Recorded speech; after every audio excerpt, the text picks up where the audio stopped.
Hey guys, last weekend I took my family to Mugdock Country Park for a free day out. The circular walking route we took brings you to a 13th century castle, a World War II gun site, an abandoned zoo, and of course the amazing Scottish countryside and views. It's in a wee town called Milngavie. If you're not from Glasgow, then the way it's spelled is completely different to the way you say it. Milngavie is north of the city of Glasgow, around a 20-minute drive. The day trip was quite a spur of the moment one. We woke up on Sunday, checked the weather, packed up and went. The downside to this that we didn't have anything in the house for a packed lunch, so we had to stop somewhere. Milngavie is quite a fancy area of Glasgow, hence why there's a Waitrose there. We thought we would treat ourselves, so we popped in to grab a few meal deals. There's a main car park at the visitor centre right next to Calder's Garden Centre, but we parked at the South Car Park. You can Google it, it's the one closest to the castle. After a short walk, we reached our first point of interest, which is Mugdock Castle. Built in the 13th century by the Clan Graham, it sits on a hill overlooking Mugdock Loch. There's some benches outside, so we had our lunch here while admiring the castle. Brody pretended he was a knight conquering the castle. Dun, dun, dun, dun.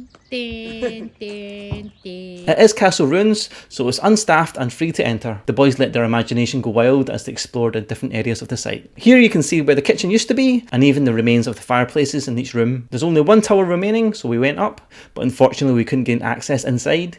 To the rear there's the castle's walled garden, but today it's just filled with grass. This was our favourite stop and where we spent most of our time. We went back on the path and searched for the next stop. Make sure you close the gates behind you as you cross farmland. I think there's rules of dogs being on leashes as they were farm animals in parts. The next point is the World War II anti-aircraft gun site. I felt like we were in a movie set here. Built in 1942, a year after the Clydebank shipyard blitz, the four sites here each operated a massive cannon in the middle. The views here are great. As there were open sky views too, stargazing here is very popular. I know a lot of people came here last Saturday to see the Northern Lights. The walk is fully paved, but the path isn't tarmacked. It's more like a compact stone path. It does get a bit rocky and bumpy in parts with a stroller, but we managed. After fully immersing ourselves into nature, we were even rubbing sticks together at one point. We came across another castle. This is Craigend Castle, but it was fenced off so we couldn't get in. The site was sold to a zoologist and became Craigend Zoo in the early 1950s, but it was short-lived as it closed down 6 years later. We finally got to the visitor centre. It's set in this courtyard, which was amazing, and it was where we got some refreshments and ice cream. There's a play park here too, which gave the boys some time to play. On the way back to the car, we passed Mugdock Loch. There's signposts at every turn so you won't get lost. Brody had some leftover lunch so he fed the ducks. What's the rules on feeding ducks again? No bread or something? One of the king's swans came round looking for some action too.